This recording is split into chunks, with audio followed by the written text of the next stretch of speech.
So we continue with the fluid mosaic model.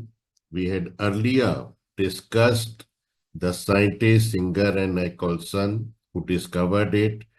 And the basic design was fluid mosaic model, a mosaic of globular proteins embedded in a fluid-like phospholipid bilayer and something like iceberg in an ocean. Can be compared. The bilayer organization of amphipathic lipids with embedded proteins. And this forms a hydrophobic barrier as we had discussed and affects compartmentalization also.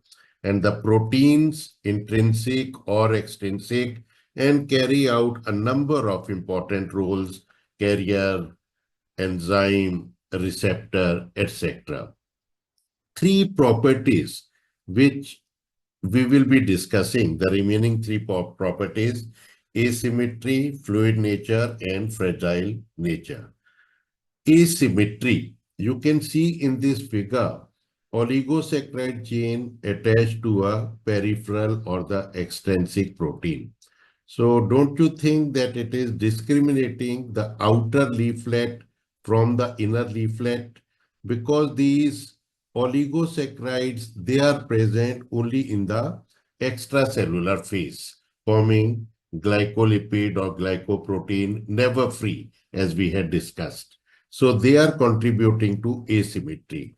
And then the lipids themselves are contributing to asymmetry because the lipids in the outer leaflet and in the inner leaflet, the phospholipids, they may be different. For example, lecithin, phosphatidylcholine, present in the outer or the exoplasmic leaflet. Sphingomyelin also. And in the inner leaflet or the cytosolic leaflet, cephalin and phosphatidylserine, a serine containing phospholipid, is present. So these two factors, they contribute to asymmetry. Proteins also, we may say. Anyway, now second is fragile nature of the membranes.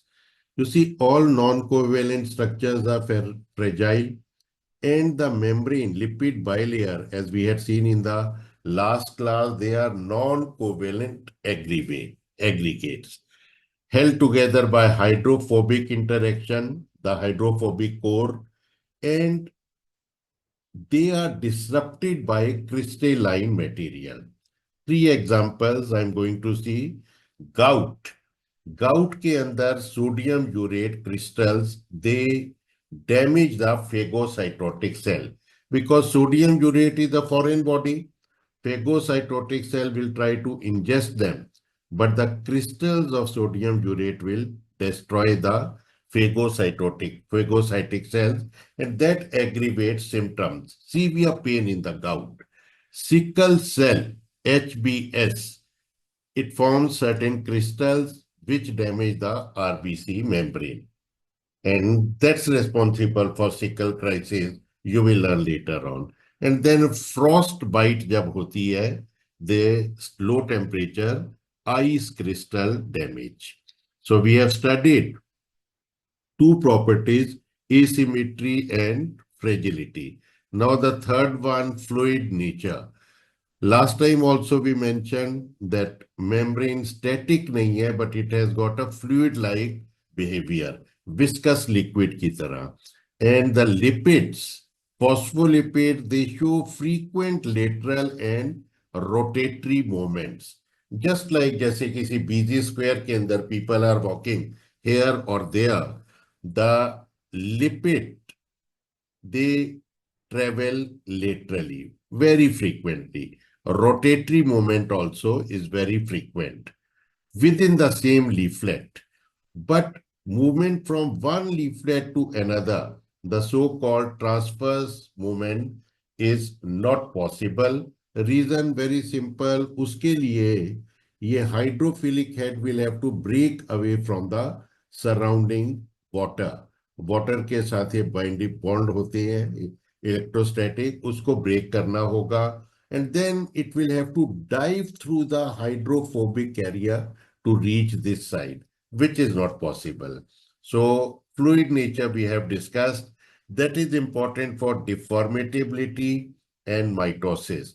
When cells, particularly the phagocytic cell, pass through narrow spaces, they have to deform themselves.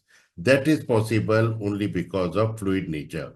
And during mitosis also, the whole cleavage has to take place between two cells and they have to separate out. उसके लिए fluid nature necessary है.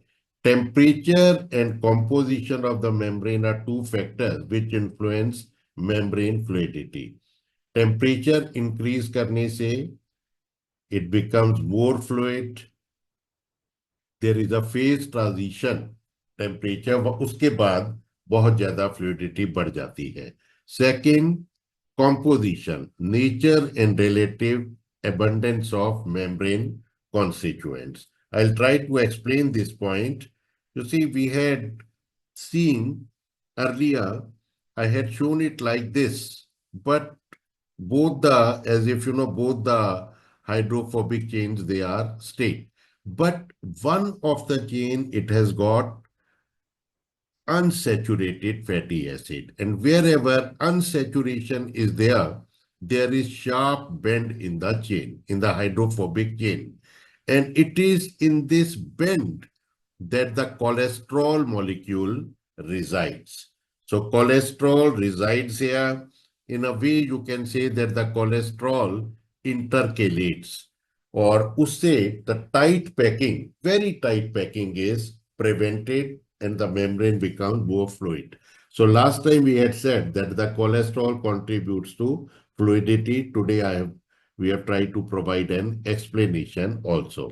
So cholesterol maintains fluidity, prevents tight packaging, and unsaturated fatty acid or cholesterol ke roles, they are linked. Now a clinical example, ethanol.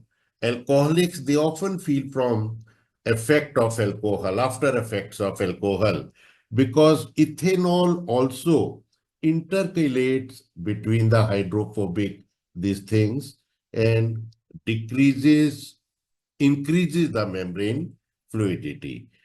Okay, so it affects, increase in the fluidity, affects various protein, ion channel, receptors for neurotransmitters, etc. Their property altered, so it becomes more and more, uh, effects of alcoholics are seen. We are not going to go into details of that.